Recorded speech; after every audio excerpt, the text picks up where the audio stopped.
नमस्कार, मैं जितेंद्र चतुर्वेदी। मतांतर में आप लोगों का स्वागत है। पूर्व सीएजी विनोद राय इस समय कांग्रेस के निशाने पर है। अब आप कहेंगे कि अब क्यों निशाने पर है? जब निशाने में होना चाहिए था तब तो बात अलग है, लेकिन अब क्या उन्होंने कर दिया? तो दरअसल देखिए, उन्होंने कुछ नहीं किया। जो हुआ वो मैं आपको बताता हूं और फिर आता हूं मुद्दे पर। आपने सुना होगा कि 5G की नीलामी हुई है और उस 5G की नीलामी में जो मोटा मोटी अनुमान है वो है कि 1.5 लाख करोड़ रुपए सरकार को हासिल हुए। अब आप चले जाइए, जब 2G की नीलामी हुई थी और उस नीलामी में जो हासिल हुआ एक अलग मसला है, लेकिन उस समय जो CIG ने अपनी रिपोर्ट दी थी उसमें यह कहा गया था कि 1.7 लाख करोड़ के आसपास का रेवेन्यू लॉस हुआ है, तो जाहिर तौर पर उसे घोटाले के रूप में ही देखा जाएगा। और वो रिपोर्ट जो है वो विनोद राय ने तैयार की थी और उस रिपोर्ट की वजह से यूपीए की इमेज को बड़ा धक्का लगा था और देश दुनिया में ये बात हो गई कि बताइए, ये हवा में भी घोटाला कर रहे हैं। फिर रिपोर्ट आई, पता चला जमीन में भी घोटाला कर रहे हैं। मतलब आप ये समझिए कि कोई ऐसा जगह नहीं बचा था जहां तब घोटालों की खबरें ना रही हो और उन घोटालों की खबरों में CAG की रिपोर्ट ना रही हो। तो जाहिर तौर पर दर्द बड़ा है। तो अब वो दर्द फूटा है वो इसलिए चूंकि अभी जो 5G की नीलामी हुई उसमें 1.5 लाख करोड़ ही सरकार को हासिल हुआ। तो अब ये सवाल उठ रहा है कि अगर ये घोटाला नहीं है जो अभी 5G की नीलामी हुई है, तो फिर वो घोटाला कैसे था? और अगर वो घोटाला था तो ये घोटाला क्यों नहीं? इस तरह की बहस चल रही है और उस बहस के केंद्र में पूर्व CAG विनोद राय है। मैं इस पूरा जो शोर चल रहा है उस पर नहीं जाऊंगा। जो उन्होंने किताब लिखी उस किताब पर आता हूं और फिर उस किताब के बाद एयरसेल मैक्सिस डील पर आता हूं। और मुझे लगता है ये दो बातें पर्याप्त होंगी ये समझने के लिए कि आखिर में हुआ क्या था, 2G में कुछ हुआ था या नहीं हुआ था। विनोद राय की किताब है नॉट जस्ट एन अकाउंटेंट। इसमें उन्होंने बड़े करीने से लिखा है कि किस तरीके से 2G स्पेक्ट्रम की नीलामी का प्रोसेस चला। वो बताते हैं, बाकायदे उनकी किताब आप देखिएगा ना तो उसमें बहुत ही संजीदा तरीके से उन्होंने इस बात को रेखांकित किया कि कैसे जब NDA 1 थी, वाजपेयी जी की सरकार, तब उसमें यह हुआ कि स्पेक्ट्रम का जो मूल्य है उसको निर्धारित कैसे किया जाए। तो उसके लिए यह हुआ कि एक मंत्री समूहों का एक जो है मंत्रियों का समूह बनाया जाए और वो तय करे कि स्पेक्ट्रम का मूल्य कैसे निर्धारित होगा। लेकिन वो लोग मंत्री का समूह बना पाते उससे पहले जो है NDA की सरकार चली गई। अब आई UPA की सरकार। UPA की जब सरकार आई तो ये हुआ कि भाई स्पेक्ट्रम की नीलामी करनी है तो उसके मूल्य निर्धारित करने के लिए GMO तो बैठाना ही पड़ेगा। मंत्री समूह जो है बैठ गया। विनोद राय लिखते हैं, पूर्व CAG, कि दयानिधि मारन उस समय दूरसंचार मंत्री थे। वो मनमोहन सिंह को एक लंबा पत्र लिखते हैं और उसमें कहते हैं कि साहब ये हमारा काम है, हम मूल्य निर्धारित करेंगे, आपने इसे कैसे मंत्री समूहों को दे दिया। ये बात हुई और जो उन्होंने लिखा ये सब बातचीत चलती रही कि इसी बीच उनको मंत्रालय छोड़ना पड़ा। फिर उनकी जगह ये राजा आए जो विनोद राय ने अपनी किताब में लिखा है, मैं उसको आपको हिंदी में बता रहा हूं। अब ये राजा जब आए तब उन्होंने क्या किया, विनोद राय लिखते हैं, अब ये विनोद राय कोट इन कोट, ये राजा का 2 नवंबर 2007 का पत्र। अब उसमें देखिए उन्होंने क्या लिखा और वो पत्र बड़ा चौंकाने वाला है। यह पत्र प्रधानमंत्री के नाम था जिसमें ए राजा ने लिखा था कि 1 अक्टूबर 2007 तक दूरसंचार मंत्रालय को अमुक संख्या में आवेदन प्राप्त हुआ।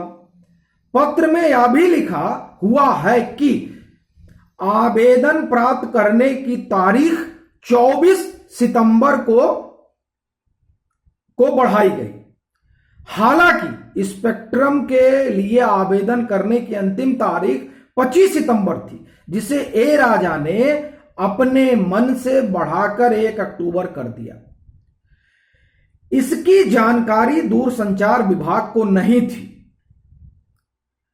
क्योंकि यदि दूरसंचार विभाग को इसकी जानकारी होती तो वह 7 जनवरी 2008 को जारी प्रेस विज्ञप्ति में गलती न करता।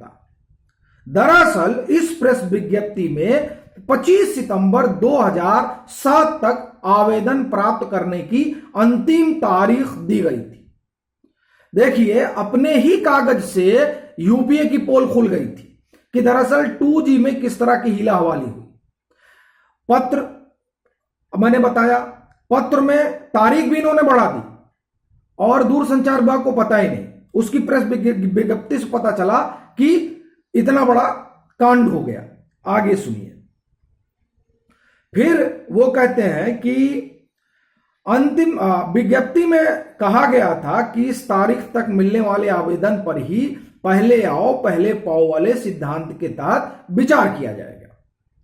अब आगे वो अपनी किताब में दावा करते हैं, विनोद राय, जहां तक पहले आओ पहले पाओ वाले सिद्धांत की बात है तो वास्तव में उस पर कोई विचार नहीं हुआ, क्योंकि 25 मार्च से 25 सितंबर के बीच जितने आवेदन आए थे उनको एक श्रेणी में रखा गया और एक ही दिन इस बाबत सूचना भी जारी की गई, जबकि पहले और पहले पाओ सिद्धांत में ऐसा नहीं होता है। इस विधा में जो वरीयता तय होती है वो तारीख के अनुसार से तय होती है, लेकिन 2G में इसका ख्याल नहीं रखा गया और ये बात प्रधानमंत्री जानते थे।